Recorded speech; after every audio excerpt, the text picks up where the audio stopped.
Listening on Audible helps your imagination soar. Whether you listen to stories, motivation, any genre you love, you can be inspired to imagine new worlds, new possibilities, new ways of thinking. Maybe you'll find inspiration in the incredible true story of Black female mathematicians at NASA in Hidden Figures, or the fantasy world of Throne of Glass. There's more to imagine when you listen. As an Audible member, you get to choose one title a month to keep from their entire catalog. New members can try Audible free for 30 days. Visit audible.com/imagine or text imagine to 500-500. That's audible.com/imagine or text imagine to 500-500. The night after Zach and I spoke to journalist Philip Willen about the death of Pope John Paul I, I couldn't sleep. I came to believe that possibly something really grave had happened, possibly even that the Pope had actually been murdered. You might remember from our last episode that Willen investigated the death of the Pope for the book In God's Name. He did a lot of work back then in the 80s to try to find out what really happened. And what had my mind spinning was how Willen's thoughts about the murder changed over the many years he reported on the Vatican. My current position is I've kind of slipped back into agnosticism, and I couldn't really tell you whether he was murdered or not. Now, after spending a year doing my own investigation, I find myself in the same place. I can't tell you whether Pope John Paul was murdered, but one thing I can tell you is that the Catholic Church may be uniquely capable of keeping such a dark secret. It's right up there with the KGB and the CIA. It was almost a toss-up as to what was worse for the Catholic Church, that a lot of people had lied to cover up the fact that the Pope had been murdered, or that these people lied every day as a matter of routine. But this leaves me in a tough spot, because if the Pope wasn't murdered, then my new friend Anthony Raimondi couldn't have been there when it happened, like he said he was. Laying in bed staring at the ceiling, my heart starts to race. To calm myself, I focus my mind on the people we spoke to who believe Anthony's stories, like Billy Goonan in episode 2. I met Anthony, I was probably 16, 17 years old. I helped him out with pickups. I drove him around a lot. When Billy was a kid driving Anthony around Brooklyn, he remembers hearing about how Anthony murdered a mobster named Salvador Granello, a.k.a. Sally Burns. Oh, that's when he shot the guy in the club. Yeah. Did you hear it from him or from someone else? I heard it from a lot of people. I take comfort in Joe Palumbo's story from episode 4 about how he helped Anthony sell counterfeit stocks. He brought me some stocks, and he told me about the scam with the Vatican, which I never heard of before. And we started making good money. And again, I still couldn't fathom how this was going on, but it was happening. And I drift off to sleep hearing the voice of Anthony's ex-girlfriend Doris from the same episode. She told us that when Anthony was on the run from the feds, he invited her to the Vatican to keep him company. Do you know why he was there? Nope. And that was okay. See no evil, hear no evil, speak no evil. So yeah, totally oblivious, not asking questions. To this day, I'm not a curious person. But I am a curious person. So all night I toss and turn. Doubts crowd my dreams, and I hear echoes of what Willen said about Anthony, the stuff of nightmares. I would be keen to avoid giving the idea that I endorse this crazy man who claims to have participated in the conspiracy himself. Yes, it's a subject for the psychiatrist.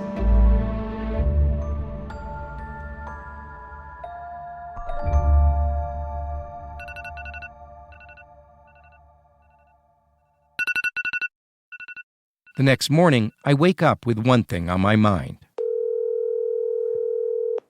Hello. Hey.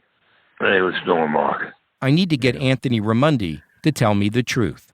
Yeah, I mean, the whole story's so wild, Anthony.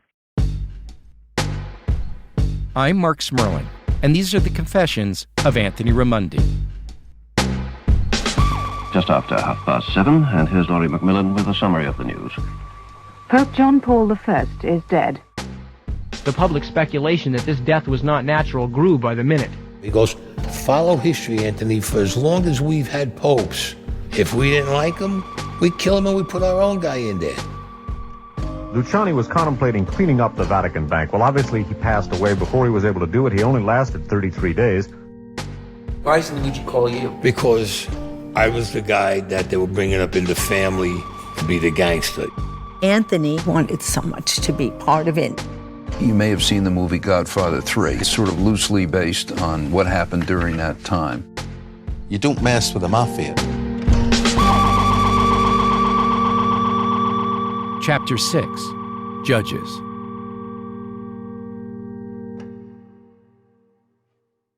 After a few more sleepless nights, it's time for our final interview with Anthony Raimondi.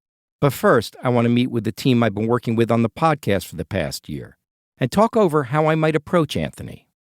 Good morning. Morning. How you doing? Good. How are you? Good. So I went down the rabbit hole. Of course, no one actually goes to work anymore. We all meet on the World Wide Web.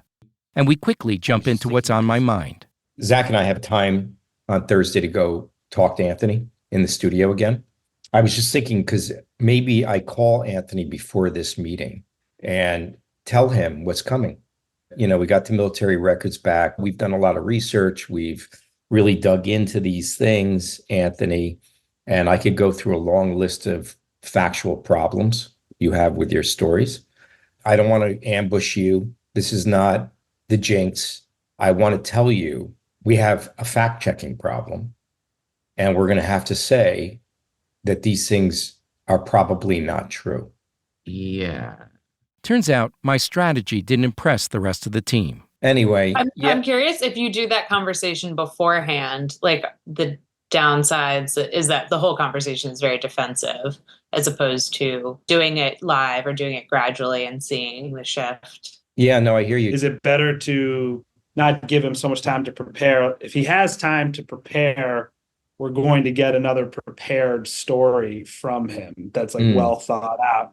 Whereas if maybe you just bring it up in the middle of the final interview, then you get something more honest, even if the words are dishonest, but the inflection is honest. Yeah, there's something in his voice that he can't hide. He's so invested, but maybe he'll give us some leeway. And that would be leaning in on the subtitle of his book, right?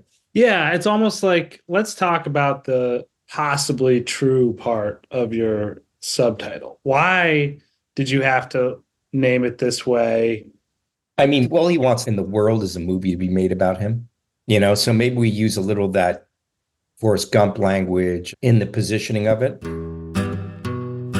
It's decided. I won't call Anthony before the interview and prep him, but we need to prep for the interview itself. Hey, Zach, what's the Ancestry.com sign-in? Do you remember?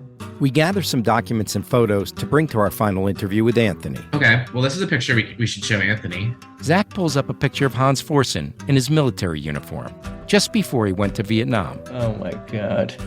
Yeah. This brings me to something I've puzzled over for months.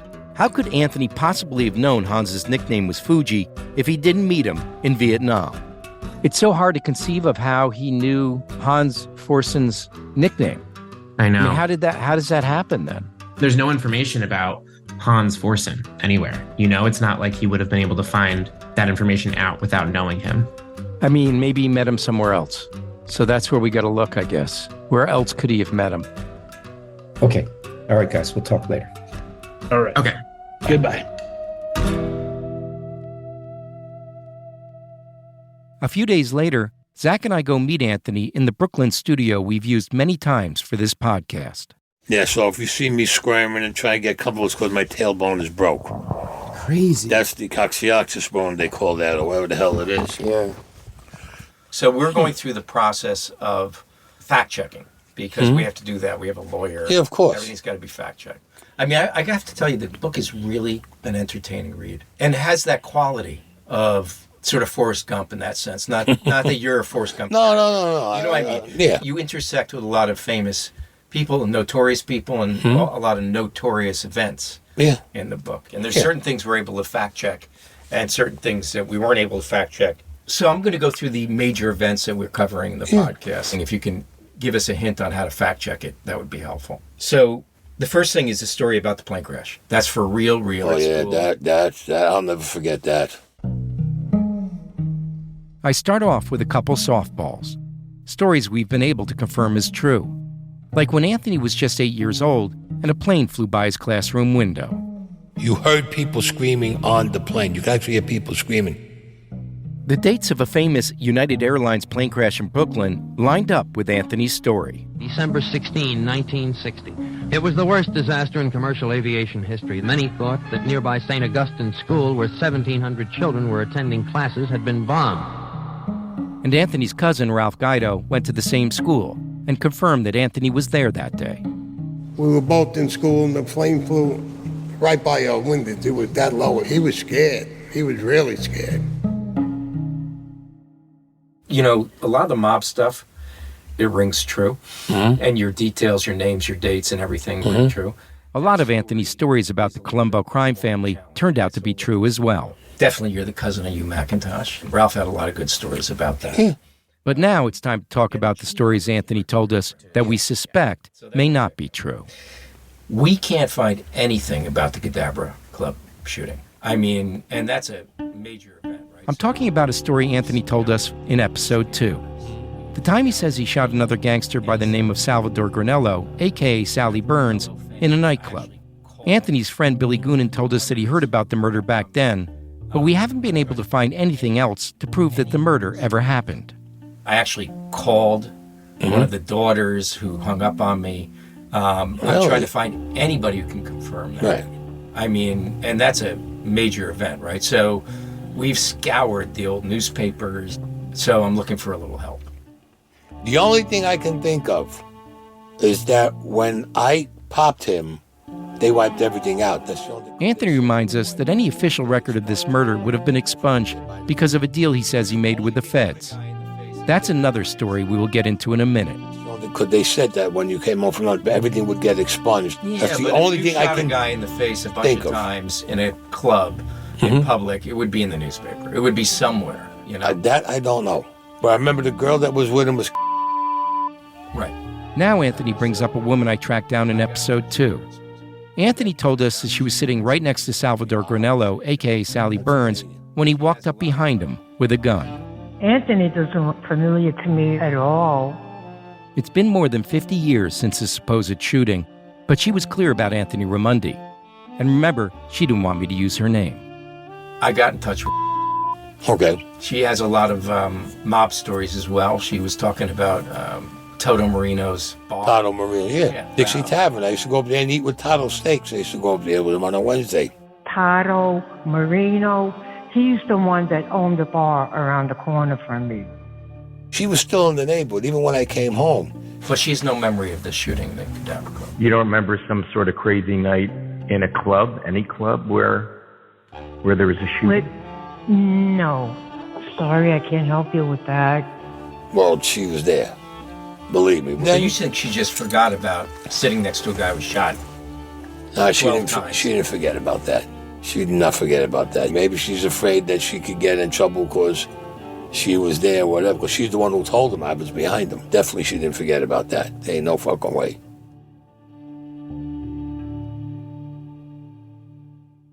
Okay, so let's move on from that. The next story we talk about is the one Anthony mentioned just a few minutes ago, about how he traded a long prison sentence for the murder of Salvador Granello, a.k.a. Sally Burns, by agreeing to join the Army and fight with the secret squad of other ex-convicts in Vietnam. He says, "You want to get out of here? Are you serious? What do I got to do?" He goes, "You go to the Southeast Asian Conference." He goes, "You're going to get trained, and you got to do a couple of years."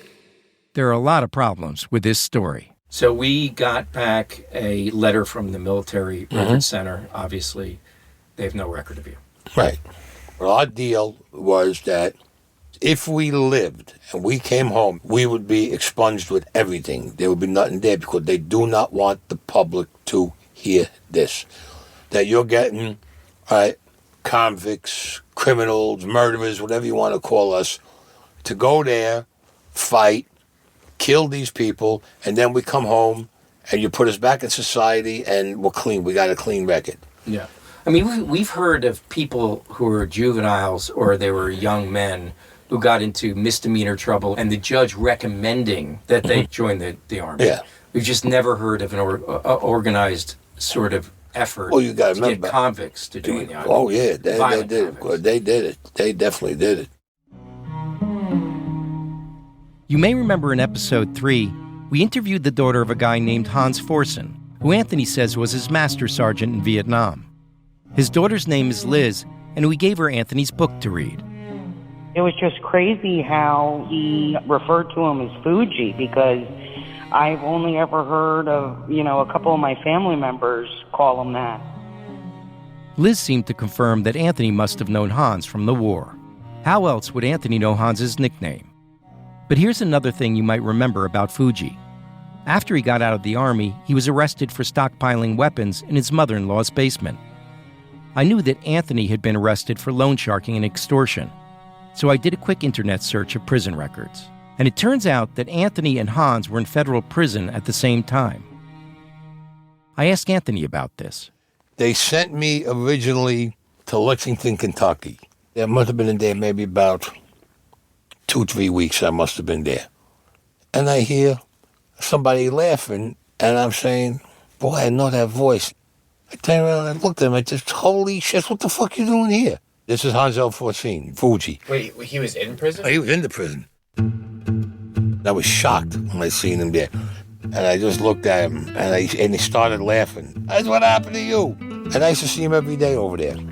Did they call him Fuji around the prison? No. I was one of the guys who could call him Fuji, and maybe there was a couple of other guys that could call him. That was it. Everybody else had to call him Master Sergeant. Then I got transferred out. He said, don't worry, we'll see each other again. So Anthony Raimondi could have learned that Hans Forsen's nickname was Fuji in Vietnam, or he could have learned it in prison. Now Zach turns to a computer sitting on the table behind him. He pulls up some photographs of Hans, the one where he's in full dress uniform soon after he joined the Marines, and another taken during a visit home from the war. Hans looks a bit older in the second photo, and he sports a mustache. Do you recognize this guy? I can't see the picture good. Not really. Not really. You know who he reminds me of? He reminds me of Sally Burns. Really? I swear to God. The old one or the cousin? No, the older guy. That's Hans. Holy Christ, I never saw a young picture like that of him. Surely Anthony should recognize his comrade in arms from his secret missions behind enemy lines in Vietnam. Yeah, that's Hans Forsen. How old was he when he was in prison? He must have been a little older than you, right? Oh, yeah, he was about, I figure I went in, I was 30. He had to be about maybe 40, if not close to it. This makes me feel like the only time Anthony met Hans was when he was older, in prison.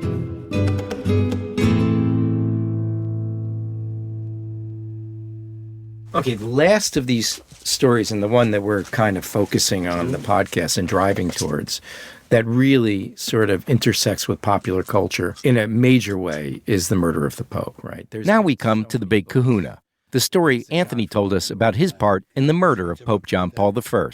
Remember, Anthony says he was there the day the Pope died. So to better understand what happened that day, Zach and I interviewed Philip Willen, the journalist from the top of this episode. You might remember that Philip lived in Italy and helped write a book about the Pope's untimely death. You know that book called In God's Name? Did you ever read that one? It's the one about, it's the sort of definitive book about the murder of Pope John Paul I. It sold 6 million copies. The guy who wrote it, he's passed on, but the guy who worked with him as his researcher in Italy is still alive. He interviewed the Pope's doctor. He interviewed the guys who embalmed the Pope. Zach starts grilling Anthony to see how his memory holds up against what we learned from Philip. The woman who found the Pope's body. It was the guy who found the Pope's body. And quickly, Anthony turns the tables and starts grilling Zach. It was not a woman. I know the difference between a man and a woman. Trust me on this. So this became a big issue for the Vatican, actually. After it happened, they released a statement saying that it was a man, another priest who went in and found him. But it came out that it was actually a nun. You can say that this is wrong, but it was this woman. I can see Zach's getting frustrated. But something's becoming clear to me during this heated back and forth, so I sit back and watch. And the reason the Vatican lied about that is because they didn't want to have the idea that a woman was alone in the bedchambers with the Pope. I was there. It was a man. So they could say whatever they want. It was a man who went in there. The nuns did not come in there at nighttime. His body was found in the morning. This argument reminds me of another thing Philip Willen told us. If you want to carry out disinformation, you need to blend some true elements and some false elements, and that will help to bury the truth even more deeply for the rest of time. He wasn't breathing. Then you had to wait for the doctor to come. Then the doctor came and said the Pope is dead. And then it came out that he died. Yeah. It's just tough for us because that story just doesn't match up with the official story that's been told. So that's hard. It's hard for us. The supposedly official story. Let me put it that way. The supposedly official story. I mean, I don't think the Vatican wants to put it out that they killed the Pope. You know what I'm saying? No matter how hard Zach goes at Anthony, he doesn't back down. He has an answer for everything. It occurs to me that Philip Willen was right. Fact and fiction surrounding the death of Pope John Paul I have spent so much time fermenting together, they've become a dizzying brew. Okay, it's time to commit. 2024 is the year for prioritizing yourself. Begin your new smile journey with Byte, and you could start seeing results in just 2 to 3 weeks. Just order your at-home impression kit today for only $14.95 at Byte.com. Byte clear liners are doctor-directed and delivered to your door. Treatment costs thousands less than braces, plus they offer financing options, accept eligible insurance, and you could pay with your HSA, FSA. Get 80% off your impression kit when you use code WONDERY at Byte.com. That's BYTE.com. Start your confidence journey today with Byte. Okay, picture this. It's Friday afternoon when a thought hits you. I can spend another weekend doing the same old whatever, or I can hop into my all-new Hyundai Santa Fe and hit the road. With available H-Track all-wheel drive and 3-row seating, my whole family can head deep into the wild. Conquer the weekend in the all-new Hyundai Santa Fe. Visit HyundaiUSA.com or call 562-314-4603 for more details. Hyundai, there's joy in every journey. Have you ever seen a movie called The Dirty Dozen? Oh, yeah. My first suspicion that Anthony might be making his stories up came almost a year ago, while listening to his story about Vietnam in our first interview. I didn't quite know why I felt something was off, but I left the interview with a distant voice jangling around in my head. My name, for those of you who may have forgotten, is Reisman. You've all volunteered for a mission which gives you... I remember, sitting on the bed with my father, and remember they used to have the ABC Movie of the Week? Oh, yeah. Channel 7. Channel 7, yeah. It took me a while, but one morning over coffee, I realized who the voice belonged to. It belonged to an old-time movie star, Lee Marvin. Any breach of either of these... With Lee Marvin. Yeah. Yeah, During World War II, yeah, sure. I'm a big fan of these old action movies, and there's a lot about this movie that reminds me of Anthony's Vietnam story. You will select 12 general prisoners. Train and qualify these prisoners in as much of the business of behind-the-lines operations as they can absorb in a brief but unspecified time. For example, in the film, Marvin plays an Army major given the job of recruiting violent convicts for a suicide mission behind enemy lines. What's your name, son? His name is Franco, sir. Franco, come over here. And one of his recruits is a mobster in prison for murder. And them men don't have to drill. And there's nothing you can do about it, mister. Just like in Anthony's story, Marvin has a problem with the mobster. Look, you little bastard, either you march, or I'll beat your brains out. Understand? Captain Bass, he had a dislike for me. I was his practice dummy. And like in Anthony's story, the mobster gets his ass kicked. He gave me a fucking beating one day. My face was all swollen around here. Then the ex-convicts in the Dirty Dozen parachute behind enemy lines. So now you'll be learning how to jump with a parachute, and you'll learn it quick. Just like Anthony says he did in Vietnam. I gotta jump out of a fucking helicopter. My turn comes, I go out. Boom. Go. And you hear zing, zing, and zing. How big are these bees? They're coming up this way.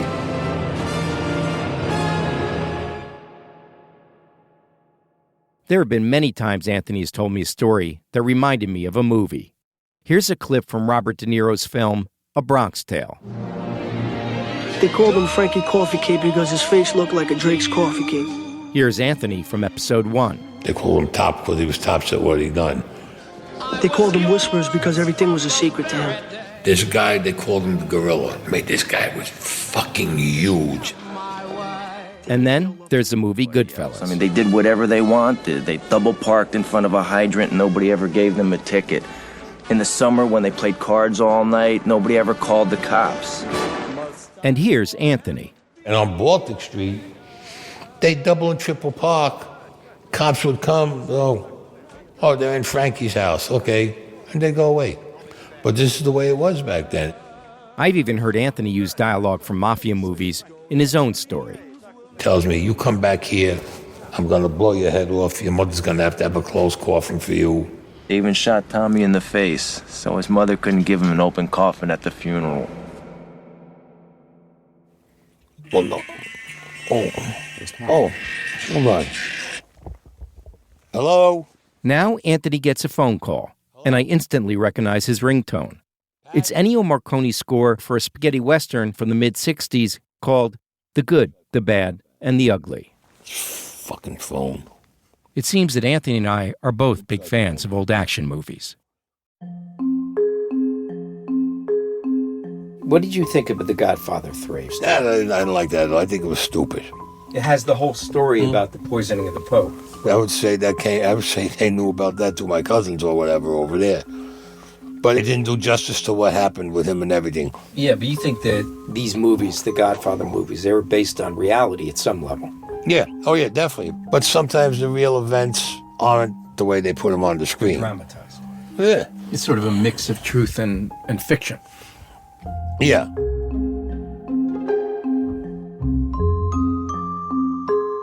You have that tattoo that looks a lot like the poster for The Expendables. It is. I'm referring to a tattoo I can see on Anthony's forearm, peeking out from behind his rolled-up shirt sleeve. It looks a lot like the artwork from the movie The Expendables, about another group of shady characters recruited to go on secret military missions. It is. I'm the only one that's got that. I'm the only one that's got that tattoo. Yeah. Was that an inspiration? No, they gave that to me. They gave me this tattoo. Who's they? People in the movie set. Oh, really? Oh, yeah. When? Oh, Jesus. They gave this to me, I think, right after they made Expendables 1. I'm the only one that got that tattoo. And this is because you helped them on the movie? Yeah. I helped them on the movie with how to shoot and how to hold a gun and everything like that. Are you in the credits for the movie? No. No, I'm not in the credits. Yeah. No. The obvious conclusion is that Anthony lifted some of his stories from the movies. But listening to his explanation about how he got his tattoo, I actually wonder if fact and fiction are mixed up in Anthony's mind.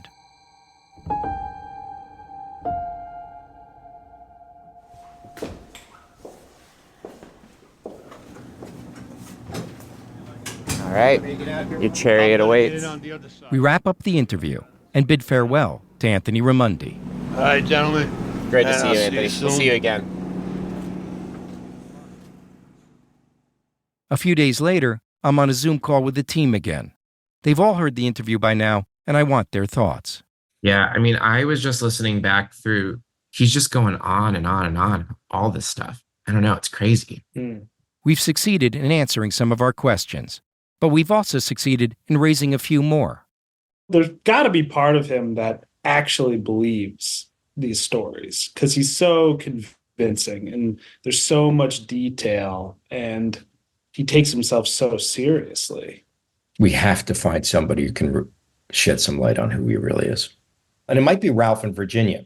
If I went down there and I was like, listen, what I want to have a conversation about is who is Anthony Raimondi and why is he telling these stories? And the best thing you can do for Anthony is tell me who he really is. We have to find the reason why he's become this fable creator. We need Ralph in Virginia. Next time, Ralph and Virginia. Okay, so this is what I read. Regarding the course of events in Anthony Raimondi's book, Who Has the Right to Judge, what is reality and what is fantasy in someone else's life? If you have a problem with this person, look deep inside your soul and ask yourself, how honest have you been in your own life story? And I talked to a filmmaker who spent a long time with Anthony Raimondi. What were you thinking of his stories when he was telling them? I believed everything he said. I may still believe everything he said.